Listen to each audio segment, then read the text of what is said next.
It's time for Talkin Tauntauns, your Star Wars source at AIPTcomics.com. Hello, and welcome back to another episode of Talkin Tauntauns. I am Jim Lahane, and with me, because she has probably better places to be, but she needs to be here to do this, Yeah. Nicole Herview. That's Jim. Yep. Nope. Sadly, no. I got nowhere else to be. What? Yeah. What? You don't have a packed schedule at 3 p.m. on a Sunday? No, nothing going on. Nope. It's just me here. And with us, we have roped into an exclusive contract where he can't go anywhere else. Contract Alex implies Bond. payment. No. Hey, I'm no, back. it doesn't. It's Alex Bond. Look at him. You can't.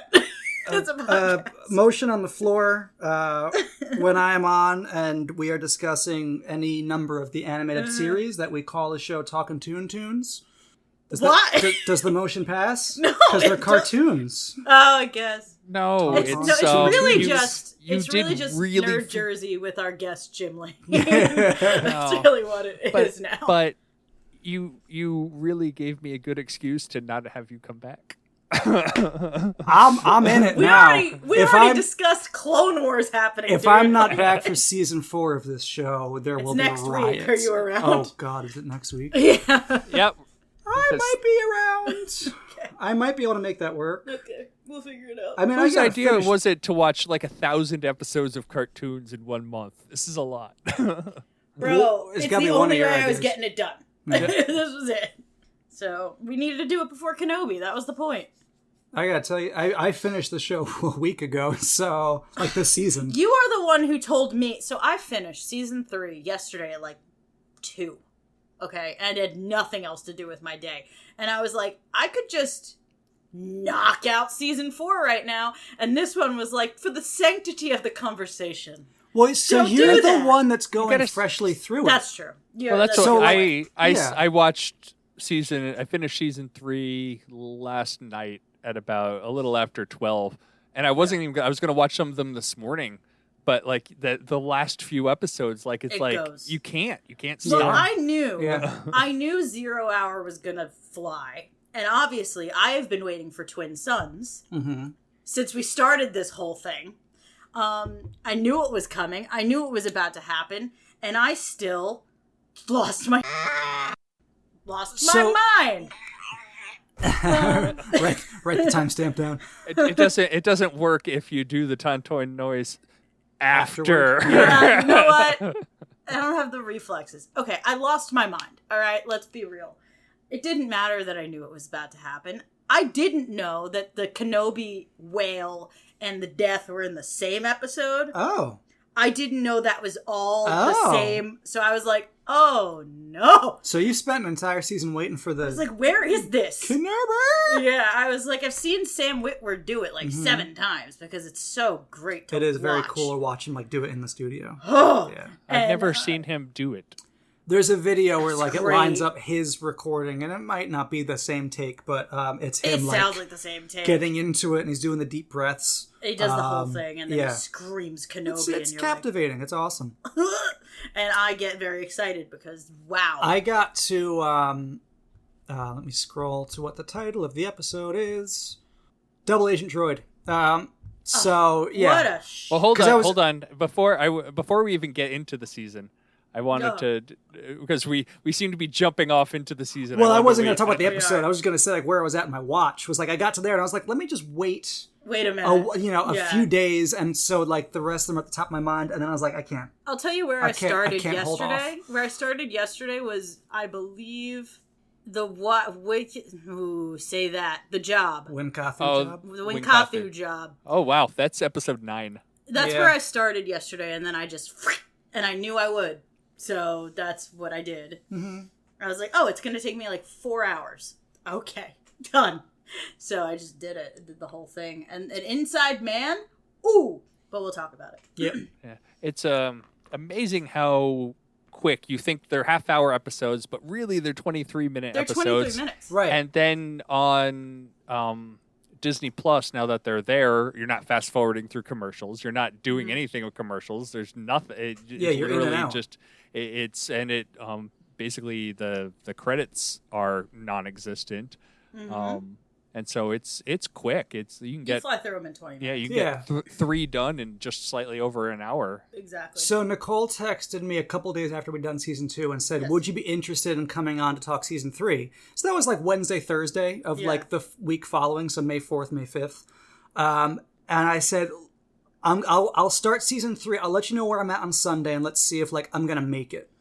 I think I texted you like 2 days later, so Friday or Saturday, and I was like, I'm on episode 12. I'm going to make it. Like, no problem. Like, no problem whatsoever. I'll be ready to go. And I was like, I'm so far behind you right now, my guy, because I knew I was just going to fly through it. Like, that's how I go. Like, once season 2 picked up, like, they didn't, like I said last time, like, they don't let up. They waste no time. They're like, okay, we're getting you to New Hope. We're going to get there. There's a couple episodes where I was like, I don't like this. Like, I'm not enjoying this at all. Like, can we move? And then we did, and I was fine. Ooh. There's a couple mixed in there that are a little off of the flow. I'll tell you right now, the one that I was like, throw this whole thing out. Iron Squadron. I was like, throw it out. Throw it out. I hate it. I hated everyone in it. I agree. Every moment of it. I was like, I don't care if this means anything. I hate it. Like, so much. And then, like, 2 episodes later, you got An Inside Man. And I'm like, this is the best. I was like, never mind. I think this from is an awesome. Inside Man was where we start with in Callus's, like, face. Like, we're inside his, like, And I was like, I'd say please, God, no. Yeah, from Inside Man to the end, it is nonstop.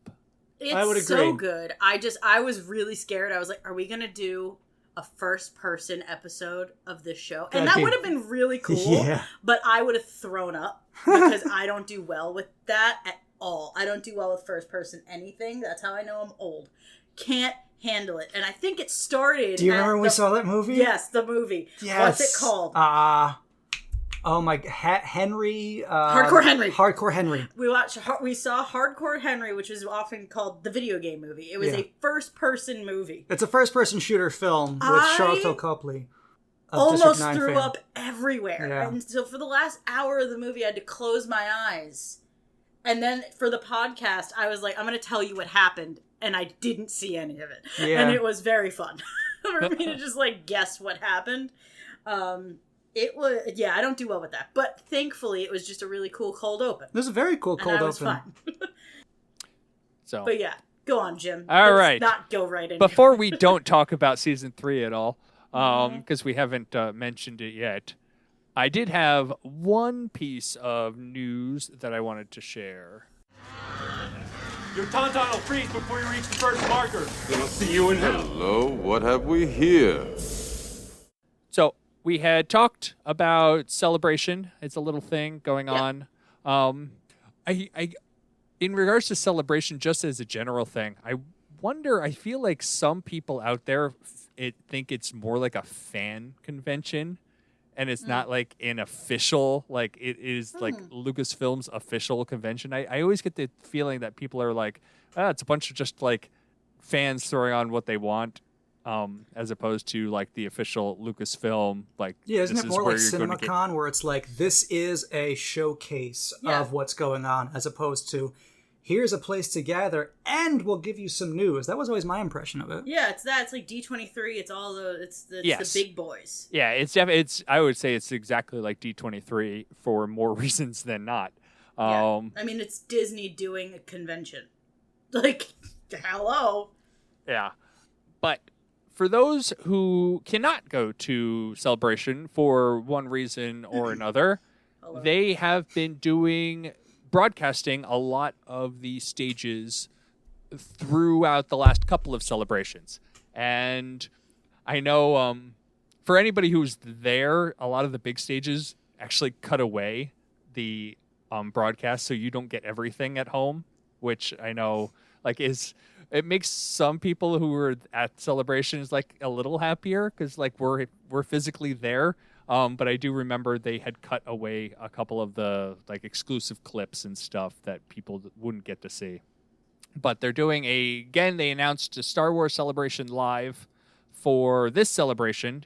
You can find it if you go to StarWars.com during Celebration, May 26th to 29th, or go to YouTube.com/Star Wars. You can find the links there, and it'll probably be just running nonstop. They're going to have a bunch of hosts, including Andy Gutierrez, Anthony Carboni, who had done the Star Wars show, I believe it was called. Christina Ariel, who does the High Republic show. Hector Navarro, Jordan Embro, and Kristen Beaver are all going to be in charge of this Celebration Live streaming event, and I believe they'll probably be cutting to a lot of the panels during it, and they'll just kind of be like the hosts, kind of jumping between and when they don't have any panels to go to, because I know they're not streaming all of the rooms, but they're streaming the major ones. Right. That'll be cool. So that'll also be when useful. They announced that Rex is going to be in the Ahsoka show, and yes. Well, all these things I'm anticipating.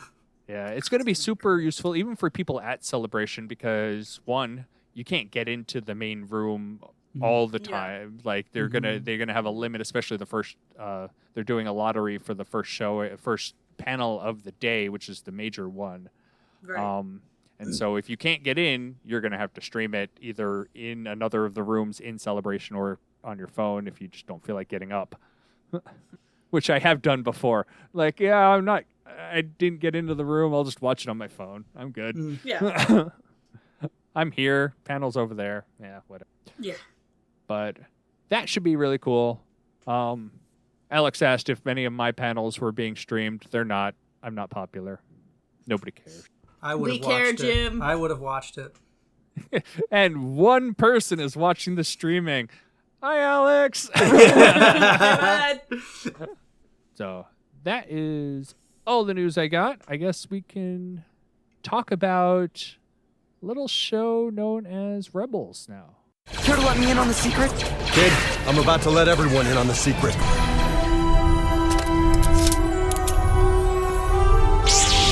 All troopers, focus your fire on the Jedi. Yeah, unimportant. No canonical, importance whatsoever. No weight. No heft. Just a kid's show. Just Listen. a kid's show. Listen. There's a couple of those reminders in this season Oh. again that it is in fact for children. Iron Squadron. I was like, ooh, this is not for me. None of these characters are for me. They all suck. I'm so sorry. I think the first time I really felt it was like way later in the season, Double Agent Droid. And I was like, it is a kid's show. But then by the end, you're like, but it's also But it's also not. Yeah, rich in Star Wars lore. Double Agent Droid, I was like, what's his face? The Alan Rickman droid. AP5. I was like, shut up! Like, I actually said several times out loud to my television, shut up! Because he narrates everything he's doing, and he doesn't stop. Well, they also have the rousing rendition of anything you can do, I can do better. That was a lot. And then there was one episode, you're going to have to... I don't remember what it was. I think it was that one. Double Agent Droid. And I'm sorry, we're jumping real far ahead, but we'll go back. When AB5 is like drifting in Yes. Yeah, space, it's and the he end of starts that episode. singing, Yes. I was laughing so hard.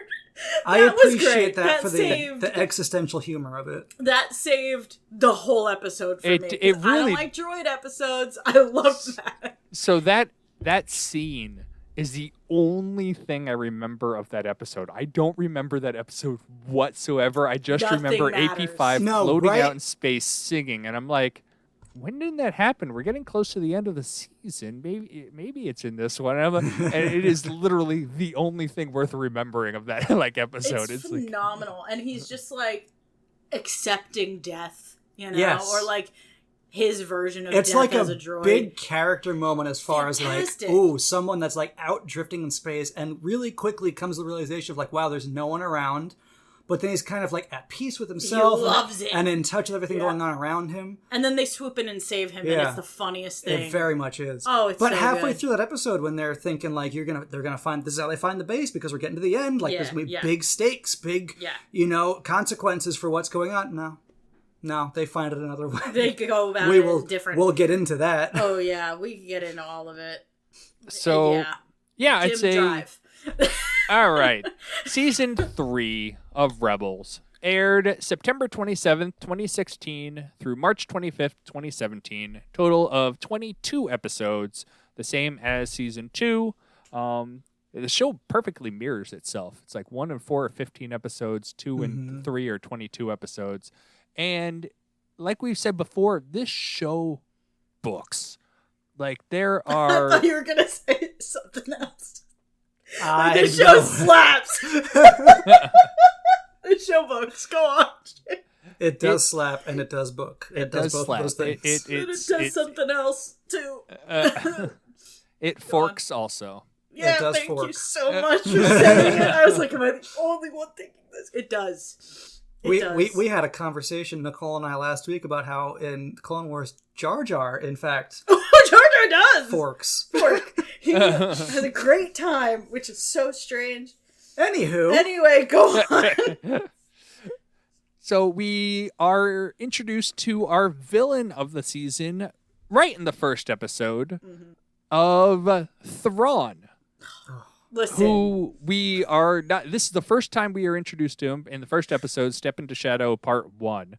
We lost all of our Inquisitors essentially last season, and there are no Inquisitors. So the whole reason of us watching the show before Kenobi is It's gone now. almost gone. Well, we are introduced to another character from Kenobi in this season. True, yeah. Obi-Wan Kenobi? Yes, That guy. and not just But- in holograph. You know Hologram. what? I mean, this does save you the trouble of revisiting Thrawn for the Ahsoka show. That is true. True.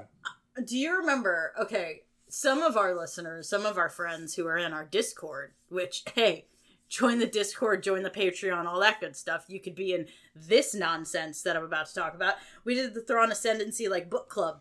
And in the first book, I was like, I don't know this man. I don't care about this man. This book made me like this man. I don't care. I like him. And then he showed up in this show, and I said, oh, no.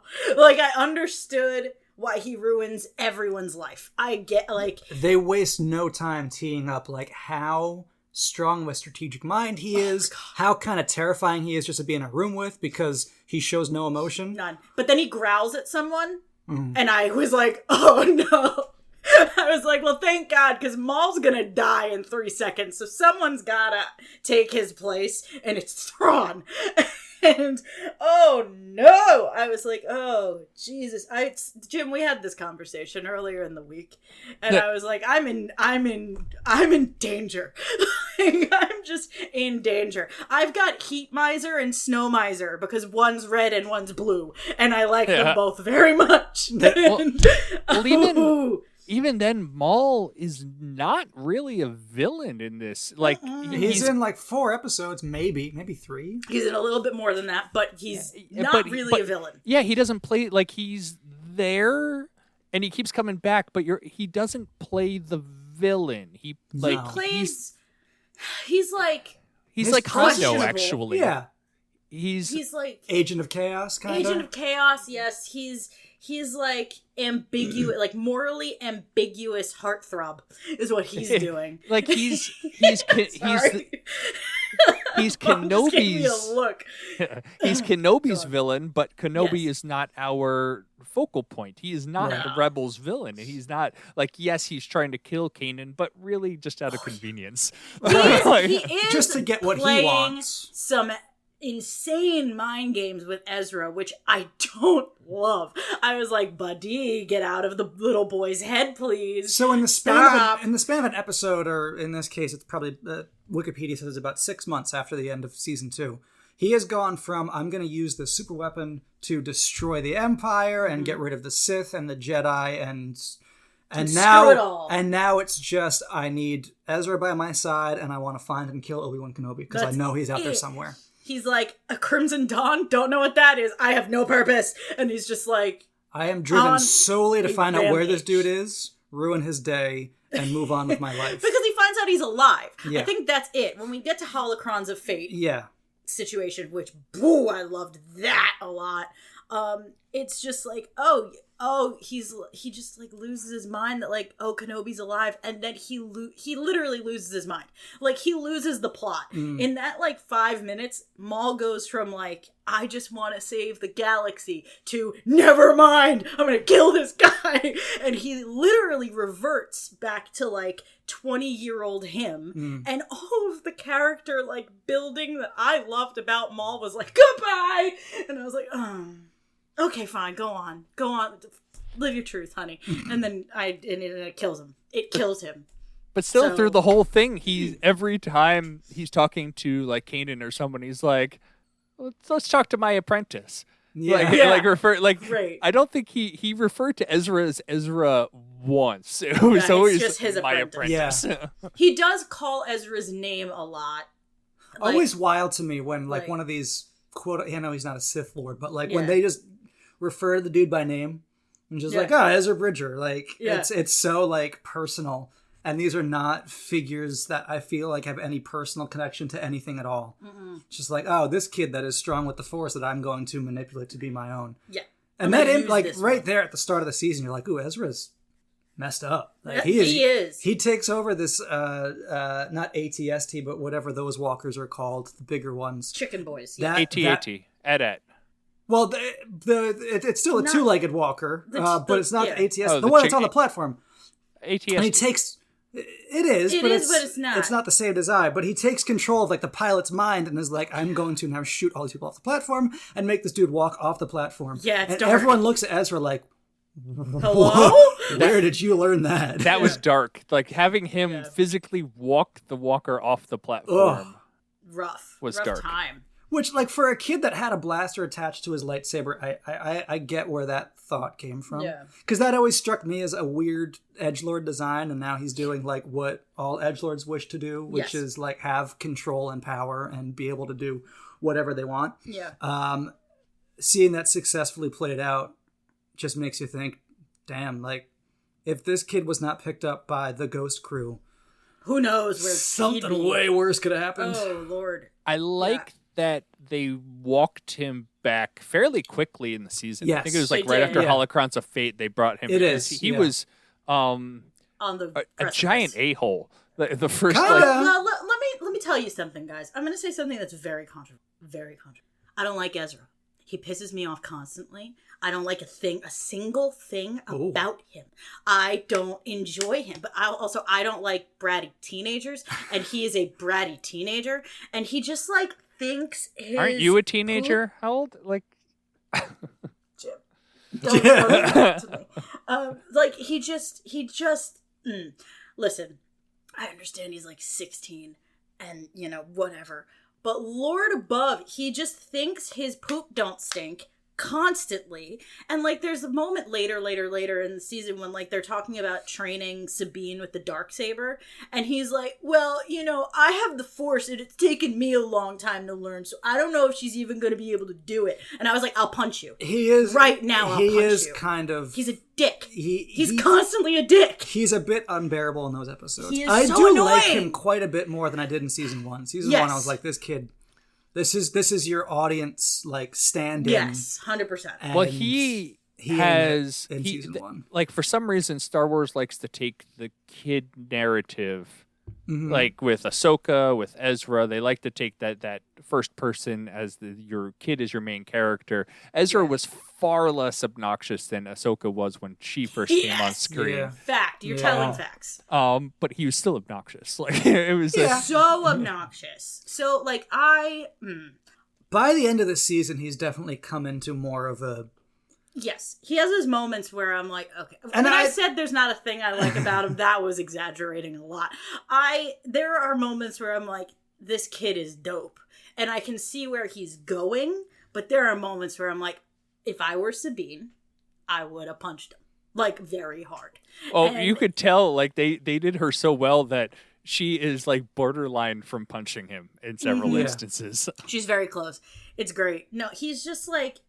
in that way, I think he's written phenomenally as, like, a kid of that age who is powerful and doesn't, like, fully understand, like, how to be chill about that.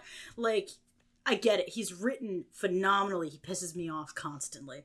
And you look at the progression of he gets the promotion to be lieutenant. Yeah. He lets that go to his head immediately. He's trying to learn things from the Sith holocron and balance out what he feels like Kanan should be showing him, and Kanan he feels like Kanan's abandoned him in the early part of the season. Yeah. By the time of like the last battle and onward from there, he's definitely grounding himself a little more. And by the end, there's a little bit of humility. He goes off on his solo adventure in Twin Suns and comes back and is like, I shouldn't have gone. I am sorry. Yeah. I have learned. Right. I will be better. I will say that this is a thing that I think kind of encompasses it perfectly. And it's kind of like a like a multi-layered thing. He has main character energy, and by that I mean like a person in the real world who thinks they're the main character, like in our world, who thinks they're the main character, and so like inserts themselves in every conversation and is just like constantly like giving people orders and like taking the lead, even like when he's in like a dogfights in space with like in his own little fighter, and like he's got people above him telling him what to do. He's still like telling other people they did well, and you're like, shh, you're not.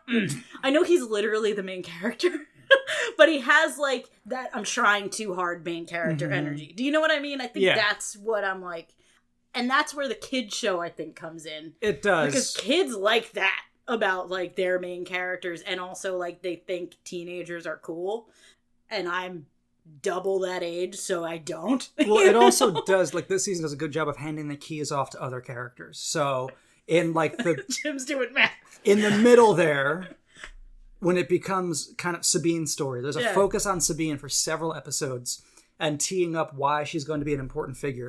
And it really focuses on her journey, her struggle, her familial relationship, her history, and the responsibility she feels for having let down her Mandalorian family and for developing a weapon that the Empire ended up using against them, and not having to tie that into anybody else, but just making it firmly about her struggle and her journey through that. And the other characters are there, but they do a very good job of indicating like, no, this is an important figure and we're going to focus on her and not her as it relates to Ezra. No, but her. Just, this is Sabine. Sabine. Great few episodes there later in the season.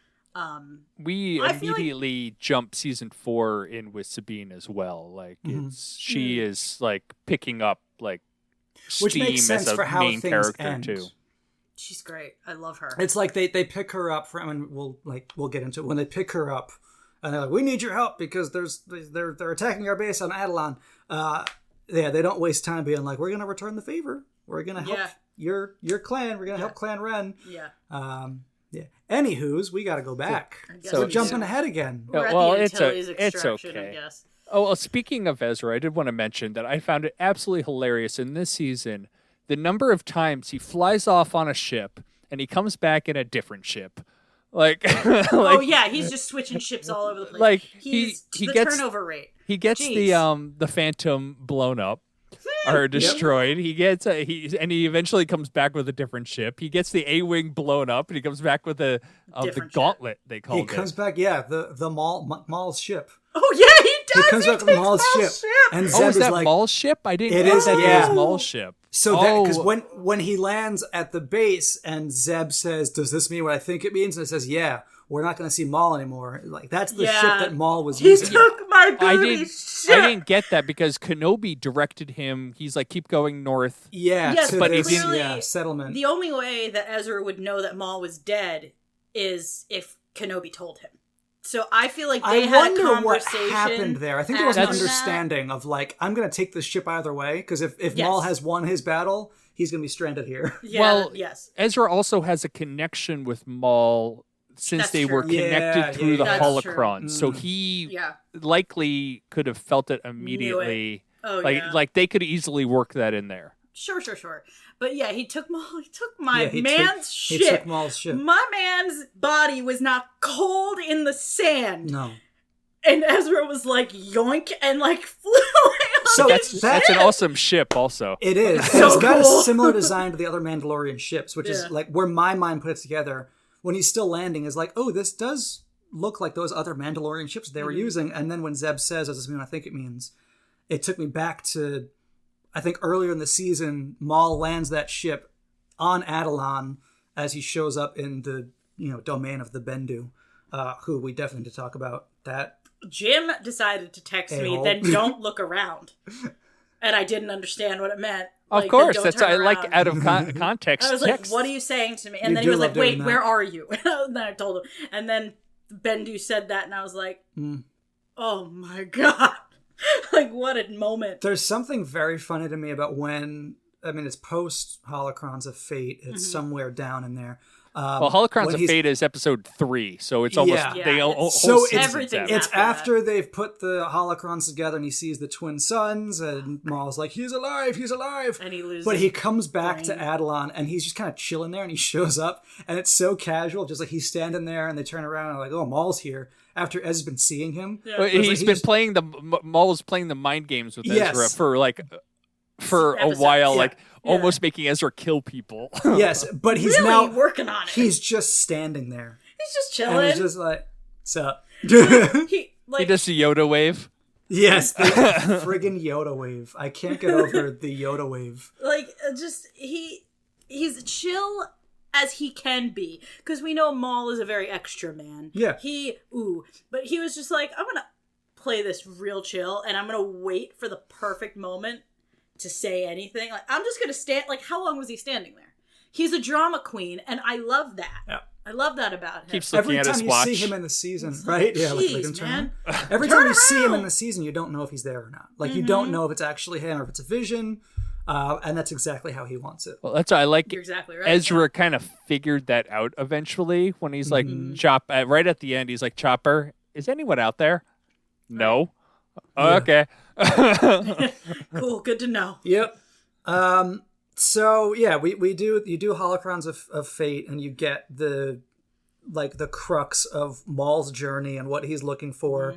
You get the vision that Ezra sees and kind of misinterprets, but kind of not, because they're looking for a way to defeat the Sith. Yeah. Which they both kind of end up wanting the same thing, and it's on Tatooine. Yes. And for Maul, it's Kenobi. But the answer to how do you defeat the Sith ends up being Luke Skywalker. Yes, but of Yeah, course and Kenobi has to send Luke on that journey otherwise. Right, But even- and also has to send Ezra away and be Right. like, "It's not like what you're looking for Goodbye. is not here. Please, Yeah. And please even- leave." Even Go that then, way. he's saying they even said like your visions got muddled and mixed up, Yep. and so we don't know. Like clearly, we as the outside force know like, oh, you really need Luke. You want to destroy the Sith. Luke is who destroys the Sith. And theoretically, They're about the same. Theoretically.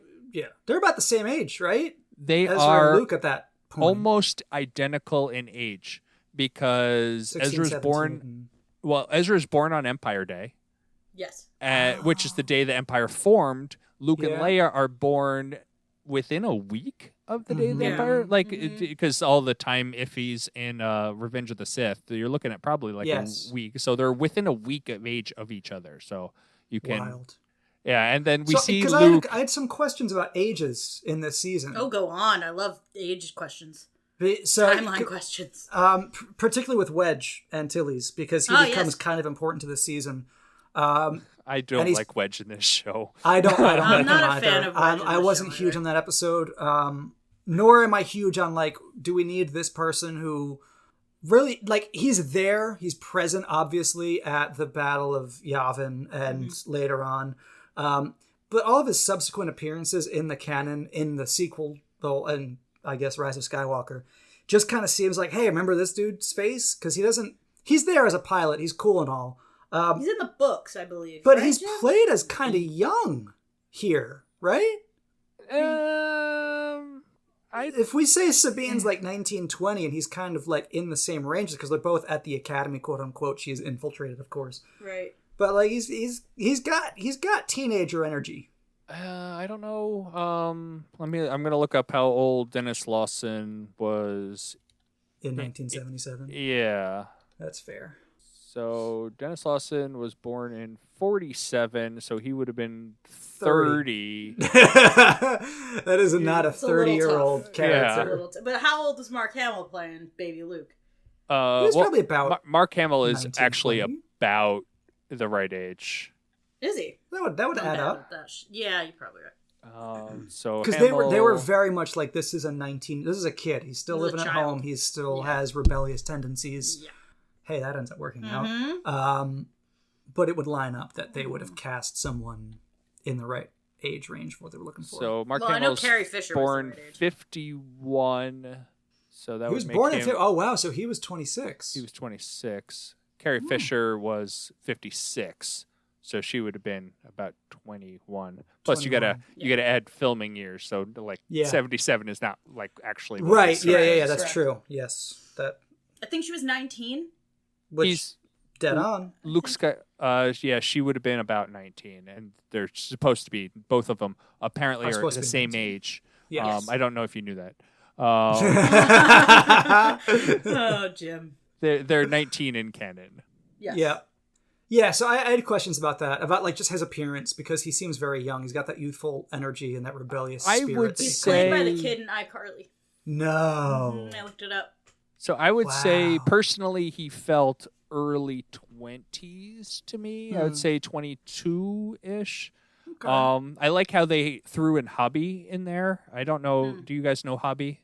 No, No. not particularly. Okay, I didn't know how big of a character he was. Like having read the X-Wing books and stuff, Hobby is Right. in a lot of the old Legends universe. He was at the Battle of Hoth through the Legends stuff, and I believe he may be. Obviously, he's in canon now because he's in this. And so, Right. out of the 3 Imperial pilots they're rescuing, it's Hobby, who I'm pretty sure they're not going to kill because he's supposed to be in Hoth. Wedge, Uh-huh. and then some rando dude with them. I'm like, Red rando shirt. dude, you ain't gonna make He's it. getting the red shirt. Yep, He's the red shirt. You get shot down. Very sad. And Hobby's not really much of a character. He's there, and his ship is there. flying, and That Wedge shit- he's speaks there. to him on the intercom, but you never hear from Hobby.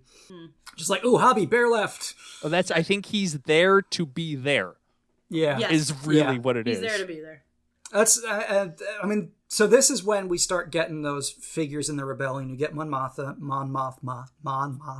You got it. General Dodonna, who is a big part of A New Hope. Also, they straight up name drop A New Hope in they do. Obi-Wan's transmission, which I think is the same transmission he sends from Coruscant, saying like the Jedi Temple has fallen, don't come here. Yes. There So- is a New Hope. It's a little different, actually. The one in the movie from Revenge of the Sith is different than the one we get in Rebels in like the first episode.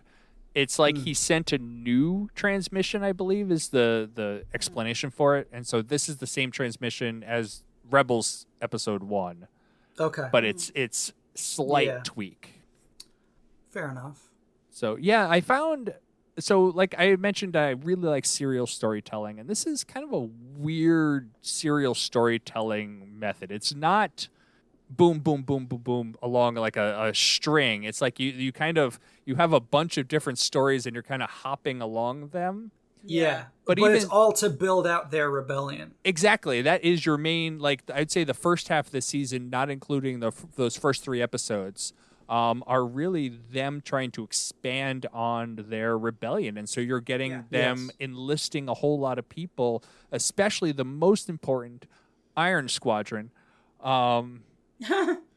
Your favorite, your God. favorite, Nicole. So my biggest problem with Iron Squadron is the fact that in Star Wars in general, they will frequently name people in real life, but twist their name.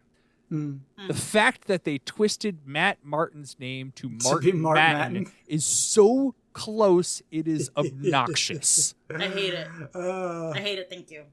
Yeah. I like Yeah. how they related him to the general, but the whole his I hate his name. I hate that they named him that. And Martin. Martin. Yeah, it's and he's not really like he doesn't show up again after that episode. Nope. Like, oh, this is I've Commander never seen Sato's him nephew. again. And He we does drop come it. back later. Great. Yeah, I haven't seen him yet. And I'm In better for it. season 4, he's there.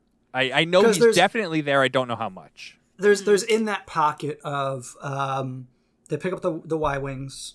Then we have the last battle, which I love that episode. It is like an extension of Clone Wars. It's great. It's fine. And I go love with it. Nicole on. on that. It's fine. Listen, I'm happy you love it. I really liked it. I thought it was very fun, and I like what it does for Captain Rex. I Like, kind of do give him love- closure. Yes, I liked that it helps Rex. Then in you've his got life. Iron Squadron, and then we have to pick up like, oh, we now know that the mole within the Empire is, oh my God, Callus. I wasn't gonna help. I almost said Kanan. I almost said Kanan too. Yeah, it's Callus. Is Callus. Yeah. Kanan so we is gotta- not the mole in the Empire. No. I don't know if you know, I'm- Kanan is the Jedi character. Yeah, Yes, he he's is, Freddie he is. Prinze Jr. Got it. Go on. He's played by Freddie Prinze Jr. No way. Try to He's start married wrestling to the league that Inquisitor lady. night. Right. Yeah. So we tie in there. Then we get Saw Gerrera and his extremist form of rebellion. Listen, the fact that they called that poor little Geonosian Click Clack, I was like, excuse me?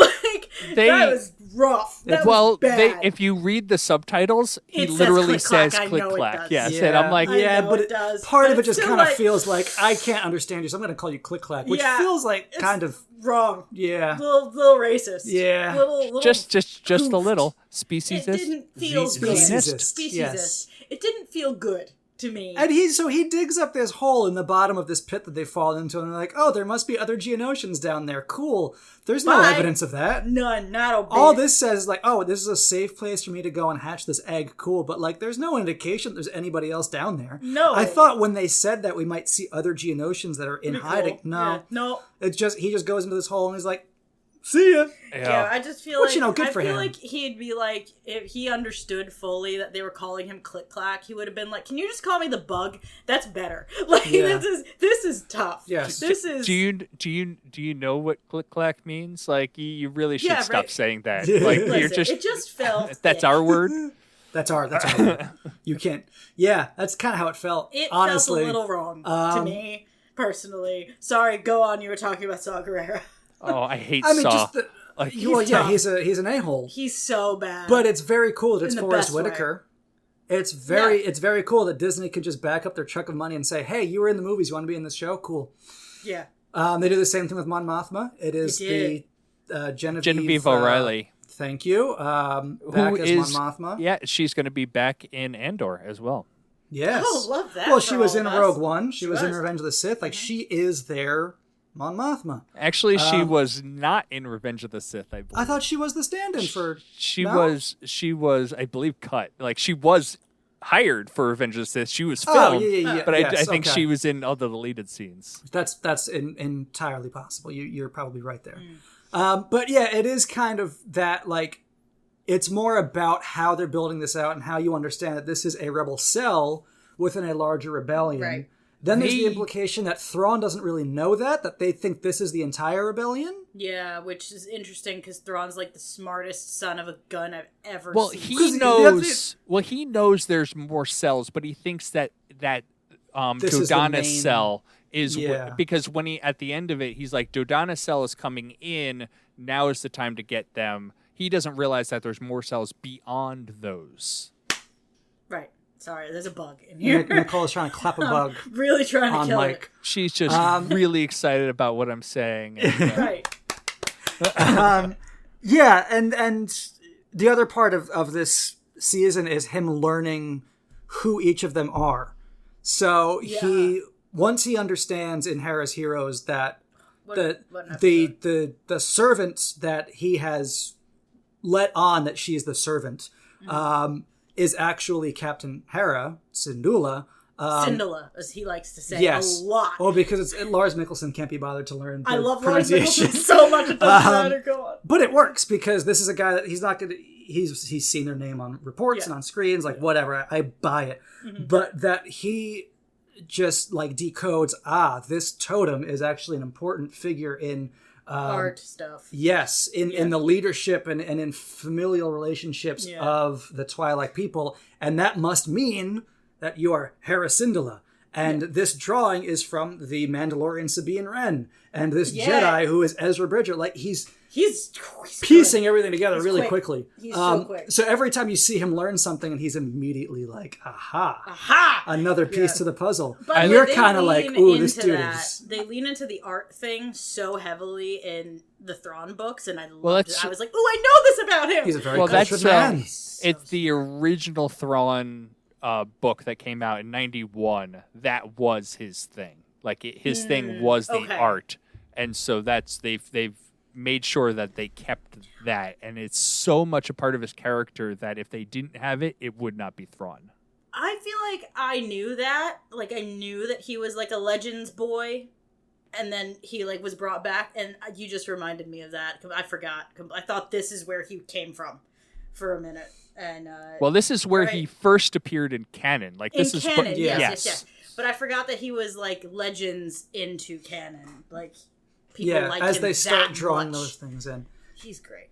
I never. I always wanted to read those, like the original Thrawn books. Yeah, the Legends ones, and I could never like find for a reasonable price, like even a reprint or something. I feel like when we launched the new canon, well, so they have like some print of it, but I don't know. It was like $25 for a. And for, I don't know. No, I've wanted to read them. They're well worth reading. Like, I still on my recommendation list. I always have those because they're like they are what kicked off the quote unquote EU. Yeah, that was everyone's idea of a post Return of the Jedi trilogy, right? And how it expanded that story. I've always wanted to read it. I just have not taken the opportunity to actually pick them up. And then they relaunched the canon. They did the new Thrawn books. Ascendancy. Yeah. Right? Is that the only one? Is that the only trilogy that's canon? There's 2 trilogies so far, That's 6 what I books. thought, right? Thrawn Ascendancy, and the Thrawn books that take place actually right around Rebels, where he's trying to get the TIE Defender project up and running. I gotta read those. There's no overarching title for it. It's just Thrawn whatever. The TIE Defender is rad. By the way, because I didn't read the last book in the Thrawn Ascendancy trilogy because no one said I should, so I didn't. I will. Because I didn't like the second one very much. Nah, if you didn't like the second one, you're not going to like the third one. I liked him. He just wasn't in it. He's in the third one more. Okay. Question mark? No, he is. He is. It's just not. It's they feel the same. I feel like I'm gonna reread the first one just like for fun because I really liked that book.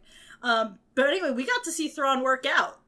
Inside Man, which was real weird. Yeah, and I loved it. We had several overarching themes throughout this season. Thrawn was one where he kept bouncing like a pinball throughout the season.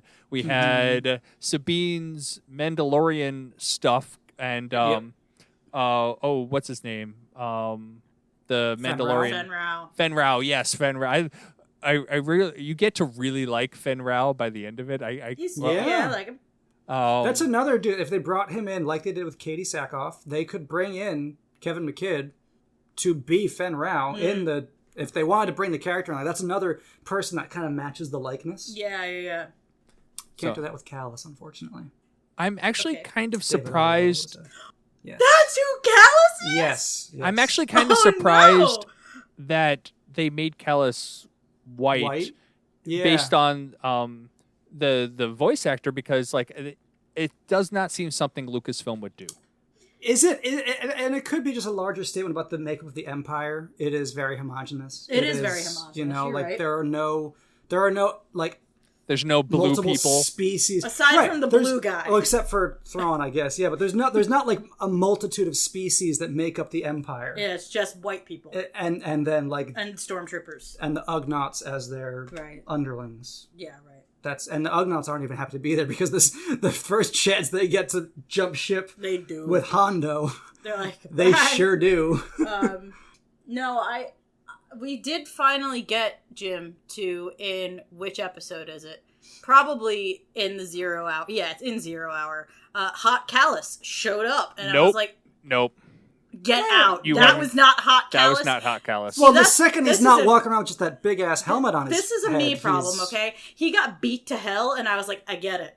Nope. That's- not yet. That You'll, was it for me. when, you'll see it. You'll see it. I believe. I mean, Sure yes, will. it is more so once he takes off like the Imperial fatigues.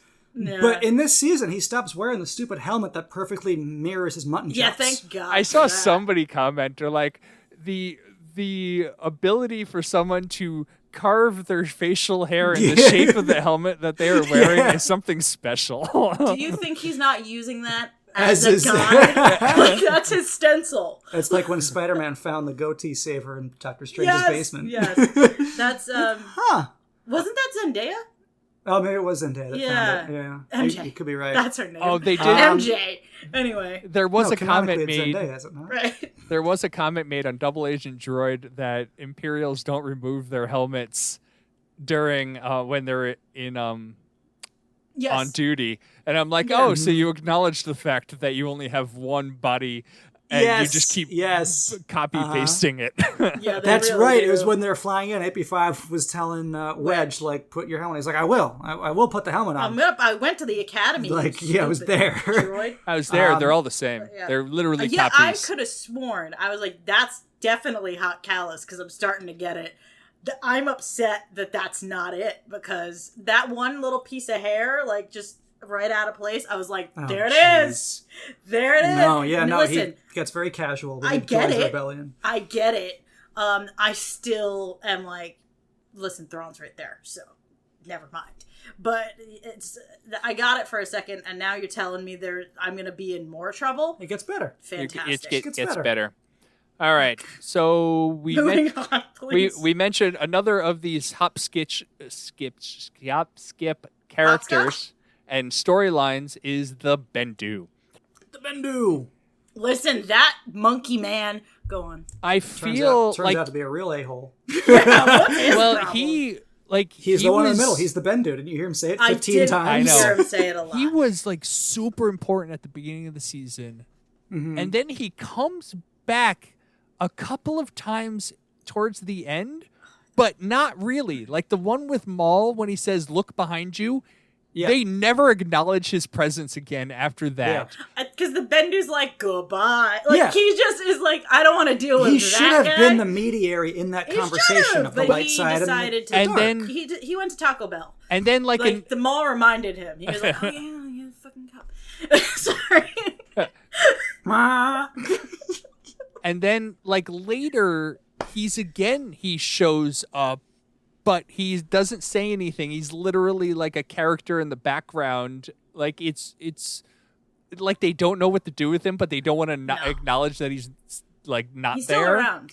Because it's the tee up that he's going to factor into the end of the season. And I don't think I ever even realized that he would factor into the end of the season. I didn't think he would, but then, once he they decided to dropped, be a thunderstorm. Yes. So that was cool. Once they dropped the Ezra is going down the path of the dark side and Kanan needs help and guidance of how to avoid that happening after like episode 3, it just kind of becomes this other force wielder that Kanan bounces ideas off of, but they're not really around enough for that to develop into much that's meaningful. Yeah. Because Kanan immediately, like at the end of episode 2, when he picks up Ezra off the collapsing thing. freighter in the sky, that he is just there for Ezra more than he was before and becomes the figure and the leader that Ezra needed him to be. Dad. Yeah, and the rest of the season just kind of goes on. Yeah, they just also never really explain, in a way I understood, so maybe I'm stupid, what the hell a Bendu is. The Like, one he in the just- middle. he- God. It's his name. He is the Bendu. He's the one in the middle. I get it. I understand, but like, He says it 3 different times in the last He episode. says it a lot. In the last episode alone, he introduces himself 3 times. He Once in the yells sky. a lot. Once when he's down and talking to Thrawn about his fate. And then Thrawn shoots him in the face and then he Yeah, and he laughs. disappears and he laughs, and I swear that laugh was, ha ha ha, I am the Bendu. The one in the middle. Like, it's The just like, one in the whoa, middle. buddy. Like, it's just, I don't get what I'm supposed to get. He's supposed know? to be, I think, like Yoda. He's definitely like supposed to be like this all-knowing character. A gray Yoda? Yeah, but he's not in it enough to make me like him. Like, No, I don't care. like Yeah. He's a big shell monkey man. I feel like they could That's have it. used him more, especially like that mall episode. Like you had him there, you literally pulled him into the episode, and then you just forgot about him. Like, yeah, Mom was Kinda, like, yeah. I'm not even going to address that. Yes, the giant... Like, I feel like he would have been like, The giant Hello? creature that looks like the landscape. yeah, What? it just would have been like, what the hell is the big thing? What's that? why is that Not a plant word. talking to me? Yeah. Or what is mushroom? Are you a going on? mushroom? Did I eat something? He does What look kind of happened? like the things. Yes, he he looks looks like the shrubbery. he looks like the clickers in The Last of Us. When Yeah. they're growing that like hard shell fungus stuff around their faces. Right. That's how that dude looks. Yeah. He doesn't really amount to much. He really is kind of the device that allows them to get off planet and That's distracts it. Thrawn. Which, fine. So he's like a MacGuffin thing. Yeah. Okay. Well, He's literally a Deus Ex Machina in the sky. Like, he's I did interesting. like his thundercloud persona, especially with the eyes. At the I end, like that he wasn't there to let them escape because he tries to shoot down the rebels as well. Well, he's like, get out of here, and then tried to shoot them. Which that was kind of mixed messages, right? Like, leave this place, but also I will kill one of your A-wing pilots. yeah, like, leave this place, but not before I do this. Yeah. Like, Yeah. no, I'm serious about this. Wild. Yeah, it was kind of like lacking in that. Well, the other thing that's weird about that episode, so Hera Besides tries to all of send, but Hera tries to send off Ezra and Kanan to get away from the blockade, contact Mon Mothma, get more rebel ships into the system to distract Thrawn. Of And which Kanan's the like, the plan you just outlined, almost none of that happened. right, yeah. So Kanan immediately says like, "Oh, I got a buddy that can help us out," and he goes off into the Go see Ben. At which Yeah, off point into you the question, wilderness. does anybody follow Hera's leadership? Because Which, Ezra listen, literally we're not- just left Yeah. the last episode. And when Ezra has the opportunity to contact her, she's like, "Nah, we can't sacrifice the ships." And he immediately has to be like, then I gotta go see Sabine. Right. But yeah, that plan is immediately out the window. Hera, like, there's that, like, meme of, like, I work hard to make this house a home. That's Hera all the time. And it's just, like, over and over and over again, people just screwing with her stuff. And we haven't talked about her a lot, but she is the queen of this show. She is just serving everything. And I love her, and I want to get drinks with her. And, like, why does no one, including Kanan, who I just want to slap, listen to her? It's like, honey, listen to your girlfriend for, like, 3 seconds. You're ticking me off. And I just love her. That's all. That's my rant. Did your heart melt when she calls Kanan love in the last episode? Come back to base, love. Just come back to base, love. And I was like, oh, something's going to go horribly wrong eventually for you too, isn't it? And I know, no one say anything. But, like, no, there's actual tears in my eyes. Like, I love them very much, and I just want her to have happiness, and I feel like it's never gonna happen for her. So I have questions when it comes to character interactions. Go on. Everyone can understand Chopper, Oh yeah, we can understand Chopper. but Zeb cannot understand Chopper because in the episode with is it the Warhead, the infiltrator droid, yeah. he has to ask AP5 what Chopper is saying. Over and over and over again, yes. And I'm like, didn't we just, like, Haven't have we established something that like happen? Ezra can understand him? Everyone can Hera understand him. Well, Hera makes sense. I think they have. Zeb has always not been able to understand Chopper. Okay. I find it Okay. weird. But I gotta also keep my enjoy eyes when out. I can understand Chopper. Love when like Chopper There's- says, "Oh no," my favorite. Well, there's a point in that episode, I wrote this down, that so Zeb brings the infiltrator droid in and is like, this is going to help you with inventory, AP5. And Chopper goes, wah, wah, wah, wah, wah, wah, wah, wah, and you're like, he just said, I've got a bad feeling about this. 100%. That is what Chopper just said. yeah. And later on, I wrote this one down as well because I get very excited when I can understand Chopper. In Twin Suns, when they're going through the desert, and the A-Wing blows up, Chopper turns to Ezra and he straight up asks, "What do we do now?" Yeah. Like, it's 100% what he's asking, and a part of me was like, I can understand Chopper. I This understand is amazing. Chopper. I understand his sass, that little boy. And then he just powers down in the middle of Tatooine, and I was like, oh. It's a little scary, but also kind of encouraging when a droid can do that. Like, you Yeah. see it happen in Clone Wars, that there's an episode where I think R2 and C-3PO are stranded somewhere, and R2 shuts down. And it's like power conservation, but it's kind of like a droid dying, but it's kind of like a droid not dying. Not dying. I just had flashbacks, though, at that point. If you've ever seen The Neverending Story, Oh. I just remember when Atreyu, yes, I haven't seen it in years, but when The he horse? loses the horse, and he's just yelling, "Are you good?" I inhaled water. I did that on a work call. There was this a week. rumor It was for a real long bad. time that horse did in fact drown, Stop! but they Tell me no. yeah, no, that was debunked. God. I'm sorry. Listen, I inhaled water, but yes, we were talking about that horse. it's Yes. Artex, right? He's yelling Artex, and I just as Kanan, as Ezra is sitting there yelling Chopper, I'm going Artex. Like, I'm just losing my mind with just that was traumatic Yeah. for me. So in that episode, are we going to talk about that We're gonna- episode? let's talk about 'Cause Twin Suns. Damn. How dare? because here's my other question. Ezra's talking about how he Obi-Wan's warning beacon was going off in the ship, and he's having these visitors from Maul, and he wants to go to Tatooine to check things out, and he thinks Obi-Wan's alive. The And holocrons Rex, start talking to each other. yes, and Rex says, well, Senator Organa said that Obi-Wan didn't survive, like he's dead. Right. Yeah. Yes. When did that, is that part of the whole cover story? Probably. Yes. But Or- then also him sending out a transmission to tell everyone that everyone's dead is stupid Yeah. if he's playing dead. So, why would, because obviously Well, Bale knows that Obi-Wan's alive. Yes. Is he keeping up that appearance for the good of his daughter and also for Luke in the future of the rebellion? Yes, probably. But wouldn't you tell, like, Obi-Wan's good buddy, Captain Rex, that he's alive, but he's on a very important mission and we can't bother him? I think the fewer people who know Obi-Wan's actually alive, the safer it is. And then Yeah. Ezra comes back with the news that he is in fact alive. Right. But, like, when was that decision made? Because Organa bails out Yoda and Obi-Wan. Yeah. He bails them out. Does Bail Organa bail them out?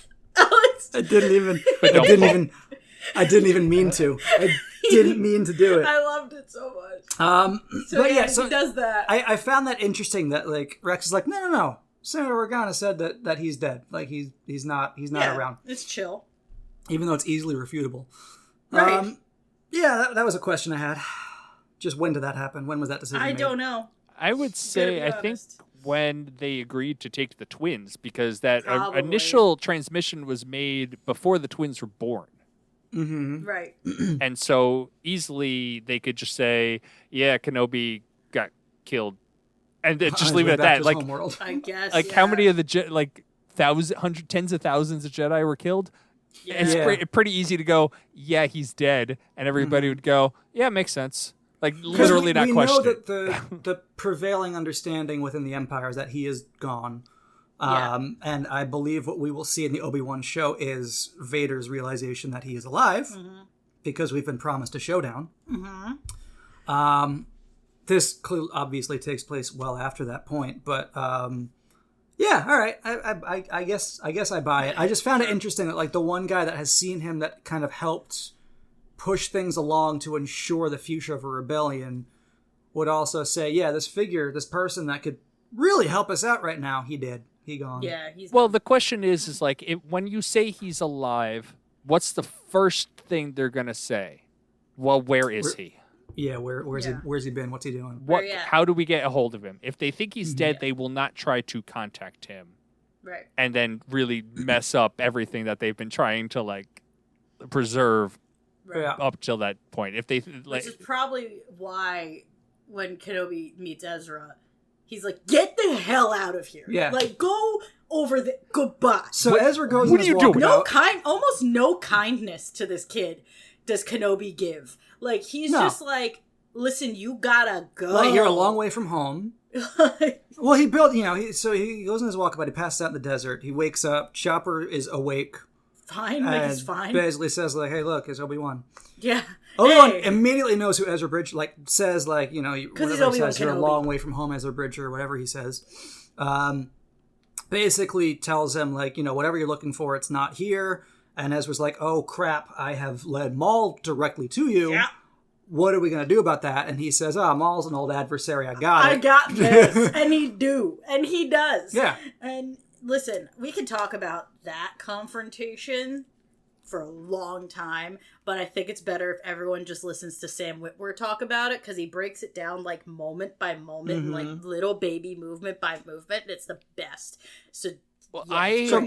I had heard when that first premiered, a lot of people complaining about their interaction. Like, they wanted something more bombastic, more Sure. flippy.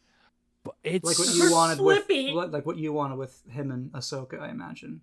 I It's like, guess, I want yeah. more discussion.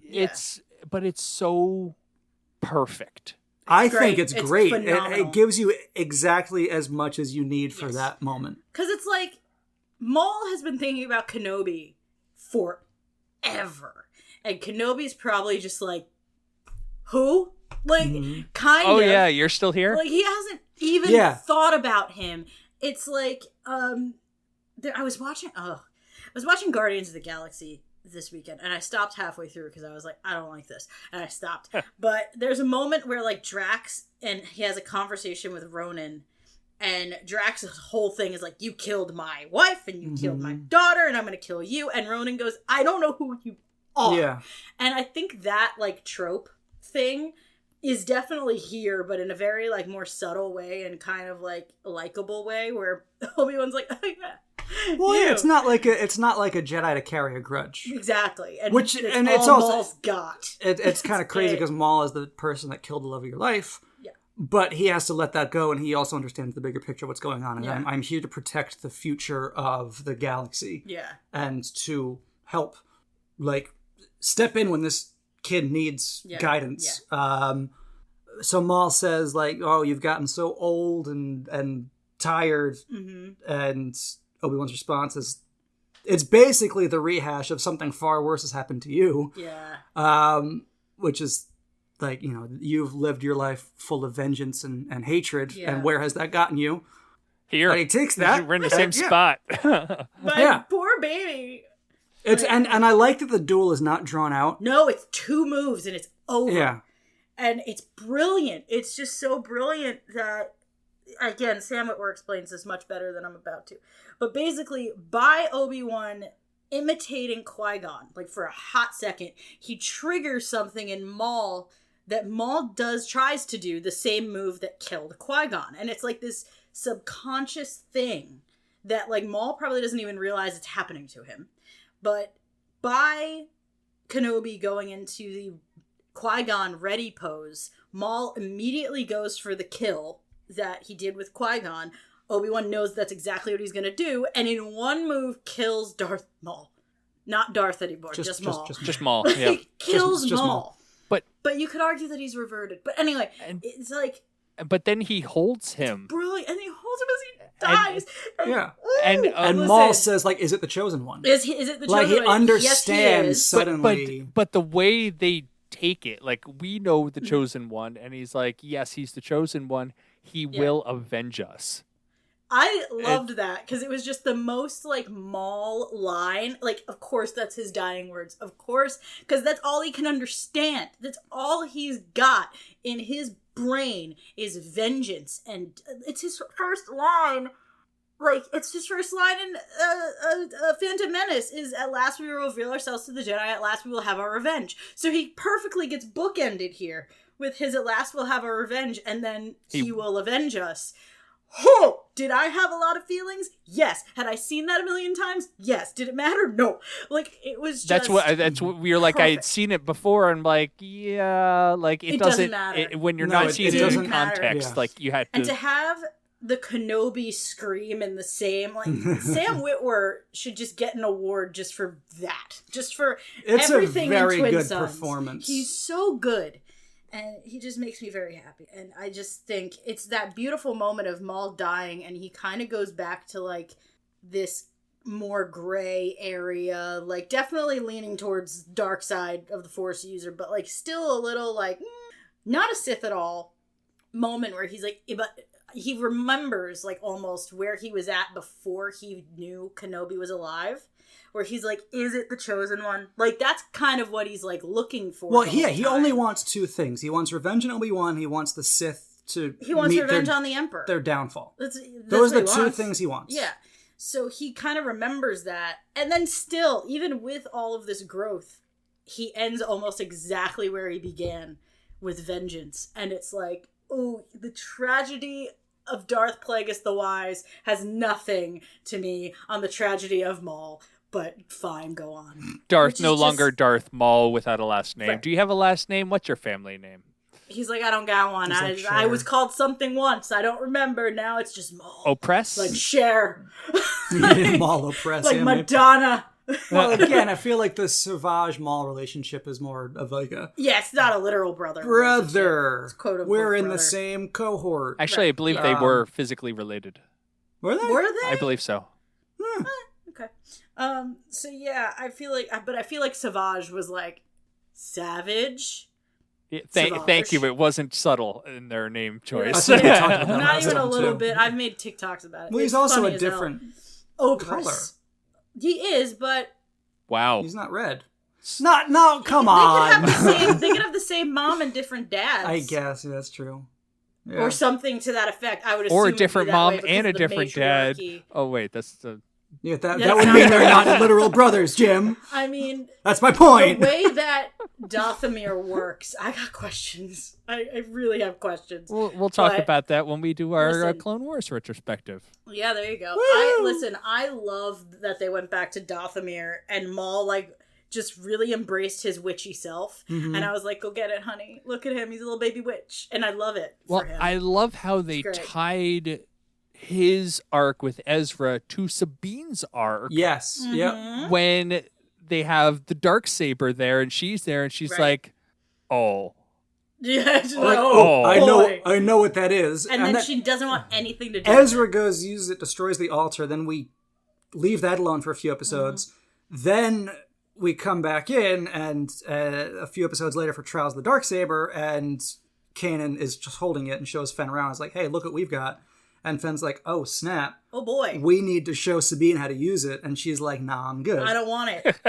I don't Kind of want like it. Jon Yeah, I Snow. don't want it. it. Like just ooh. I was actually impressed with how well this tied into The Mandalorian because everybody was saying Yeah. how Katie Sackhoff Bo-Katan. Bo-Katan, Bo-Katan, yeah, yes. Bo-Katan Bo-Katan Kryze. wouldn't take the saber even though she was given the saber. We haven't seen it yet, but they had talked about it in The Mandalorian. Spoilers, it's coming. But we had talked about it in The Mandalorian. But they specifically state in this season, one, Sabine's mother said, "Did you win that by combat?" And she said no. He's like, well, then it you have no doesn't claim to mean it. anything. Yeah. Said that here before anything happened in in later in Rebels. So that has already been outlined here. There's But something then she else. does. She does win it in combat against Gar Saxon. But she does doesn't win win in combat, not from Maul. No. I was actually So, trying like- to trace who owns the saber. Obi-Wan It is- defeated yeah, right. him, but all over again. Vader defeated Obi-Wan. Who would Luke be the one considered to beat Vader? Yeah, so since Luke is the proper owner of the Darksaber. Yeah, it's the Elder Wand all over again, and I don't know what to do with it, and the logic is inherently flawed. I don't know. I don't care. Just Oh, tell me who it belongs to. I- I'm good. I remember the other thing that I wanted when they when Mando, Din Djarin, was using the saber, he was acting as if it was exceptionally heavy. Yeah, Yeah. They getting talked heavier. about that here.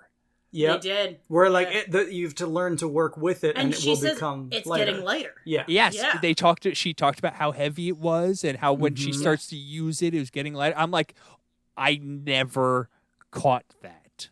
Yeah, it's Yes, cool. I It's found really that cool. very enriching as they were Yeah. discussing that and going over the different fighting techniques and stances and how to use it. Mm-hmm. I did find that to be a very cool callback because I had that fresh in my mind as Yeah. he's trained to use it with the armorer, and she's like, you need to stop fighting against it and start like it's an extension of yourself. Really thought that was very cool. Really cool. Yeah. But yeah, I would argue she did win it in combat, I and it does guess. belong to her. I guess. And the doom that's coming for Mandalore is on its way, soon to be Yes. teed up. Yeah, But then there's new Doom that is seen in The Mandalorian. All that explosion stuff is not seen in Rebels. Right? No, it's after all this because we go to Mandalore again. Yes, actually, it's really And it's not completely blast. during Celebration of 2017. It was kind of cool. They had a panel on Rebels, and so we all I went in and brought my daughter in. We watched the panel on Rebels, and we're leaving the panel, and literally as we are stepping foot outside the door, we hear sounds. And I'm like, what? Like, it sounds like they're playing something. Okay, let me turn around and see. They started playing the first 2 episodes of the next season. Keep in mind, Oh, Celebration was in either April or August, and they didn't premiere the series until October. So they Wow. played the episodes like 4 or 5 months in advance, and they don't announce these things at Celebration. It's just like you happen to be in the right place at the right time. You can get free Yeah. shows up at, ahead of time, or even a lot of times it's stuff that you'll never see again. yeah, And so that's cool. And then 0 Hour happens after that. yeah, it's just an It's all-out fine. assault on the base, and I gotta say, Ezra's astronaut helmet is fascinating to me. I don't think I'd ever seen that in Star Wars. Have I seen that before? I feel like they don't really do spacewalks in Star They Wars. a whole don't, lot. right? Like, I was like, what Apparently, the is Mandalorian that? helmets are a perfect seal. Yeah, they're fine. well, that's No they problem. keep putting on the stormtrooper helmets every time they when they Yeah, went to that's the right. That's right, yes. Purgle world. All they did was put on the stormtrooper, like the cadet Right. helmet, Yep. and so it's Yep. even though there is nothing underneath, they can still breathe fine. No, yeah, right. That's just like because it's just got a flap that pulls down his kabuki looking helmet. There's no. It's not like it's got a turtleneck on it to keep things sealed. I guess you just kind of hand wave yes that it creates a seal somehow through space magic. Yeah. So And then Ezra's got like a full bowl, like fish bowl on his head. yeah. There's a And I few was like, things. There's a few visuals in there that like come back, just in Rebels in general, like that come back in the Disney movies. I think in season 2, Kanan flies through space to get back to his ship using the Force. And then they use that in Last Jedi. Yes, And here we have a bunch of ground troops that are walking along a giant ship to blow it up, and that comes back for Rise Yes, of it does. Skywalker. yeah, I think that was this season because I remember like noting it in my head because that's when Maul is like talking to Kanan and like it's this almost like sweet moment where Maul's like, I didn't mean to blind you. And Kanan's like, yeah, you're trying to kill me. He was like, Yeah. and at first you don't succeed, and he throws him out the airlock. that was and you're this like- season. Yeah. Yeah. I was like, ooh, that Who was other than almost Maul? nice. That was almost nice. So Yeah. and then it wasn't.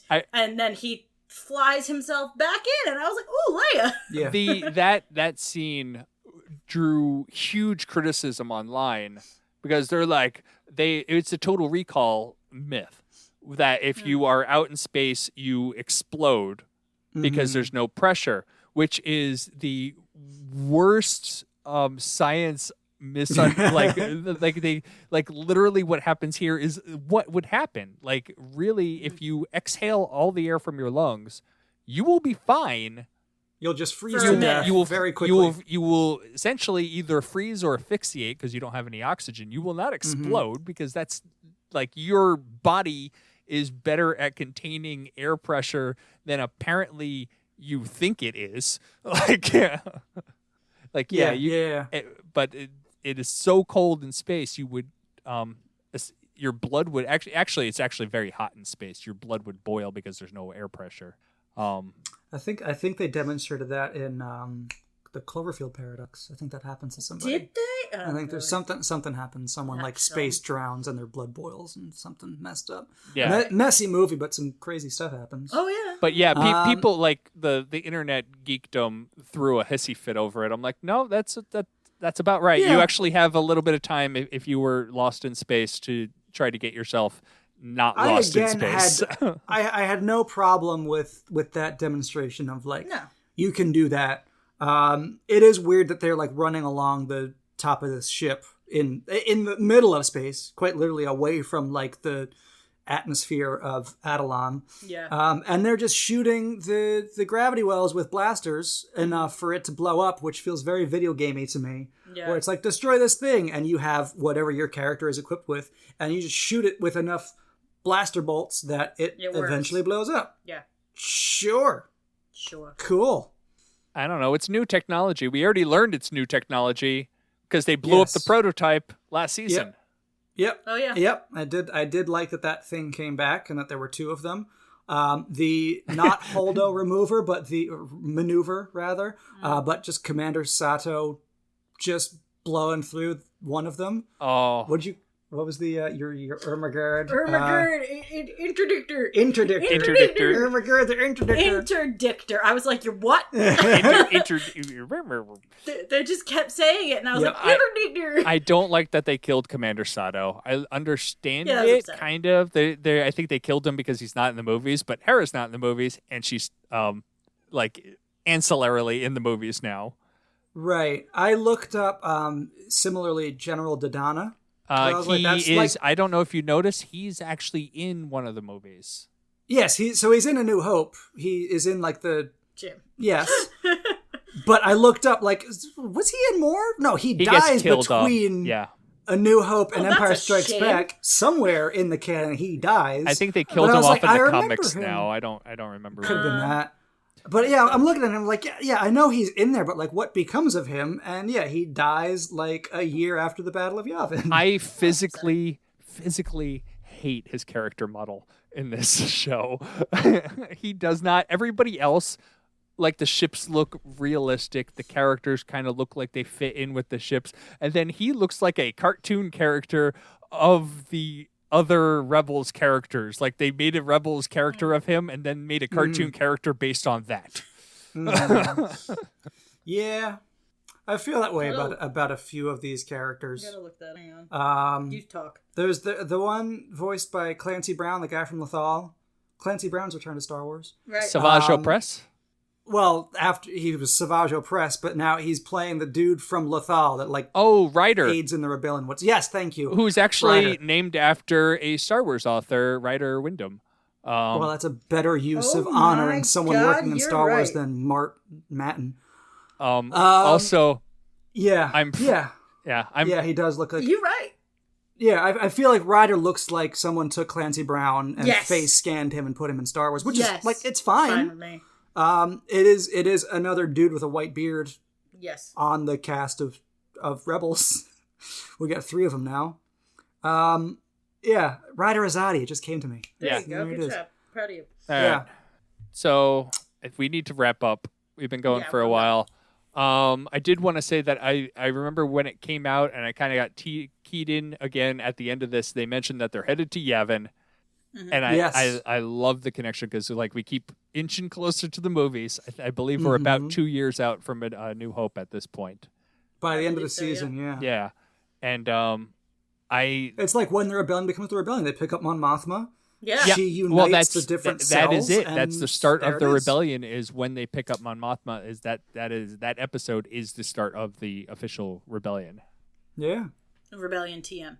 Yes. yes. The trademarked rebellion. Our circle. Right, that too. Yep. Yes. Yeah. See, Yeah. Thrawn's battle helmet Rebellion is Inc. stupid. And I like. Yes, it is. It's so dumb. His battle helmet is stupid, but I like the tee up of where things are going with Thrawn and that he survives the season.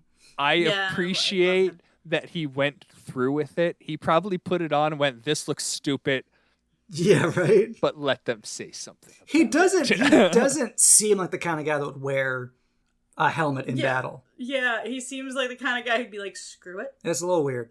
Like, Well, there could I'm- be shrapnel. right. Yeah, but he bare knuckle shirtless brawls giant battle droids in his office. Yeah, he does. Well, maybe a seed would fall off one of the trees. You never know. Listen, that scene was for like me and 5 other people. It was great. They were like, hey, in 10 years, someone's going to love this. And she was me. It wasn't even 10 years, like 5. Yes, 5. I can't help it, okay? Heat miser, snow miser. I've got both. And that's it. All right.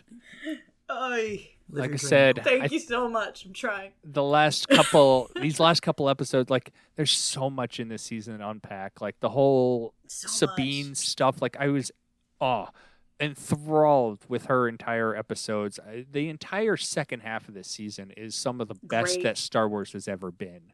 Yeah, Yeah, I'd agree with that. it's so good. Like especially now when you look back on it and where we're going with the Mandalorian story, that it really enriches that experience. Even to the point where Vicky, my fiance, is like kind of catching up on the fan theories. Like, who's the armorer? And there's a theory out there that she is Sabine's mom. What's her name? Oh. Ursa Wren. Ursa. There is a theory that it could be her. I don't buy into it, but she's like, who's Ursa Wren? And I was like, she's, I think Sabine, this is before I watched this season. I was like, I think it's Sabine's mom, and I think she's in Rebels. She's like, is that the armorer? I was like, I think there's a theory that it is the armorer, but like, I don't know about all that. as she was coming, she came, doesn't seem I don't like think it. it's that. It doesn't seem like it would be, because she also appears without her helmet, and she's very much, Right, you know. yeah, she's not like that. But so she comes home from work, and I'm watching Trials of the Darksaber, and she's like, the Darksaber. I was like, yes. Like if there's Welcome. Yes. any Yes. part of this show you would ever watch because you're interested in the Mandalorian Yeah, she storytelling, loves Mandalorian. watch this part. Yeah. It's very entertaining. Yeah, it is so good. very cool. Yeah, it was cool. Those whole 3-4 episodes, like following the Darksabers, you could just literally pull out the Darksaber's trajectory Yeah. and like just watch those, and it is absolutely. They have on Disney Plus right now an Obi-Wan collection, Yes, they do. Yeah, and it's yeah. the prequels, it's A New Hope, and it's Clone Wars and Rebels. I hope they do the same thing with like the Darksaber collection. Yeah, here's a And Darksaber timeline. It's the episodes from Clone Wars, it's the episodes from Rebels. What is that? That's my cat's food. Oh my god, that scared me.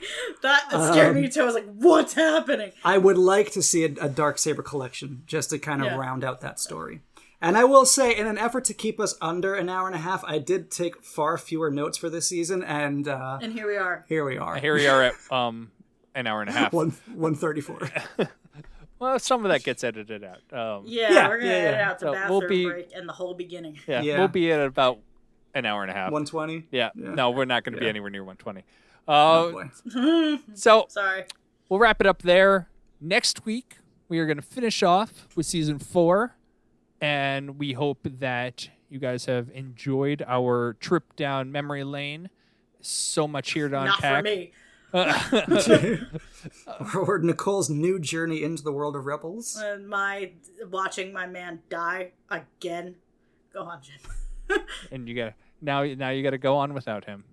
He's not coming Thrawn back will this help me time. with that. Thrawn's my coping mechanism. Oh, there you At go. least having seen The Mandalorian, you know that Thrawn is like... Yeah, he's gonna make it.